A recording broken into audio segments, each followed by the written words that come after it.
Okay, it is that time of year where everything turns a little spooky, and that includes Six Flags. Let's go check out Fright Fest.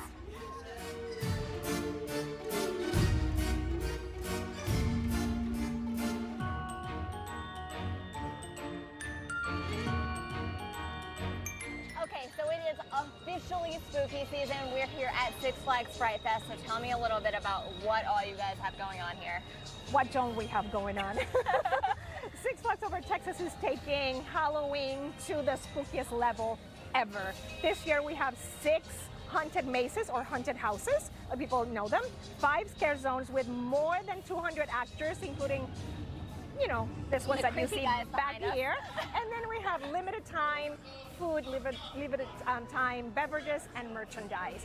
It's just taking it to the next level. It's a Halloween to remember for sure. Okay, so the nighttime activities like the haunted houses, are these good for older kids or everybody? So they're recommended for kids 13 years and older because after 7 p.m.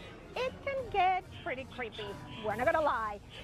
But obviously, if you have kids and you want to stay, we have what's called a Nobu necklace that you can wear throughout the park, and that way the actors like this one won't scare you. Trust me, they've already gotten me a few times tonight. Of course. So let's talk a little bit about the 6 haunted houses that you guys have. Tell me a little bit about some of the themes. Yes, so most of them are inspired in iconic horror films. Saw, The Strangers, Texas Chainsaw Massacre.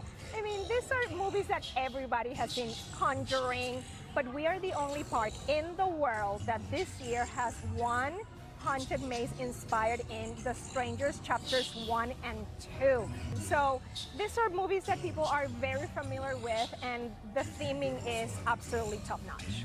And going through this feels like such a pristine, like prime experience. What was the design and everything like for that?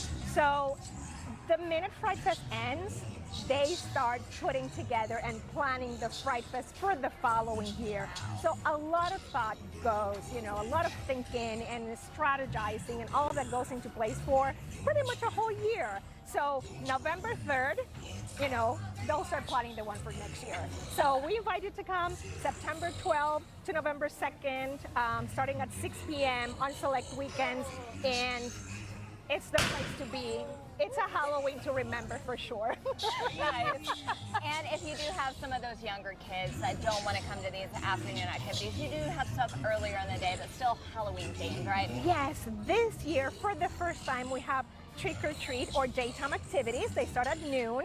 And we have trick-or-treating, we have pumpkin decorating, mask decorating, we have Oktoberfest with a lot of food and music and beverage inspired, obviously in the German culture, and that's from 12 to 6 on Saturdays and Sundays.